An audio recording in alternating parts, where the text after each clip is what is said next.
सत्ता उलटवण्यात भाजपला यश आलेलं आहे. या यशामागे जे किंग मेकर आहेत तिन्ही किंग मेकर आपल्याबरोबर आहेत.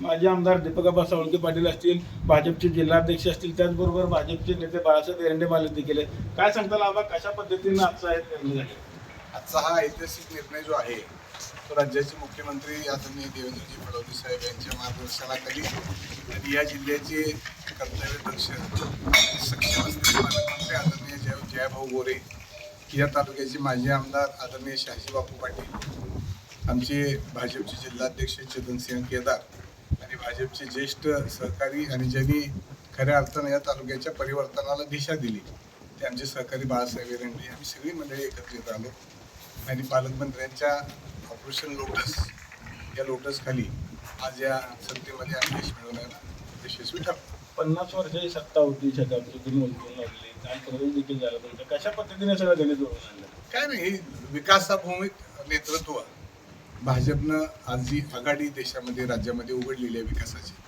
त्याच्यामध्ये आदरणीय देवाभाऊंच्या नेतृत्वाखाली आणि सक्षम पालकमंत्री जयभाऊ, आमची तालुक्याला जिल्हाध्यक्ष पण भाजपचे आहेत, त्यांचं विशेष लक्ष हे आमच्या सांगोल्यावर पालकमंत्र्याचं आहे.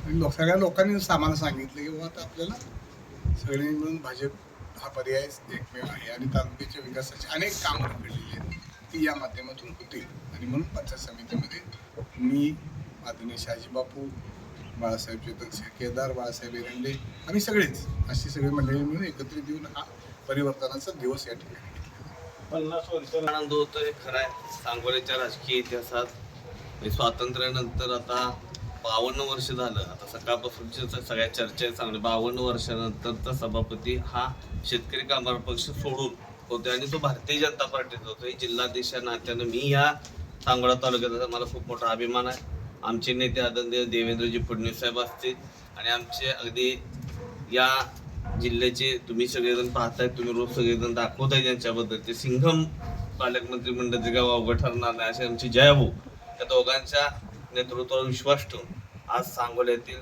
दीपकाबा सावळके पाटील गट म्हणून जे पंचायत समितीमध्ये लढले ते तिन्ही पंचायत समिती सदस्यांनी आज सकाळी जयभाऊंचा मला फोन आला, आबांचाही मला सकाळी फोन आला होता की भाऊंचा फोन झाला आणि आपण पक्षप्रवेश करून भारतीय जनता पार्टीला सभापती करूया. तशा फोनच्या सूचनेप्रमाणे आदरणीय जयभाऊंनी दिलेल्या सूचनेप्रमाणे तिन्ही पंचायत समिती सदस्यांना भारतीय जनता पार्टीमध्ये प्रवेश करून घेतला आमच्या भाजपच्या इथं कार्यालयामध्ये.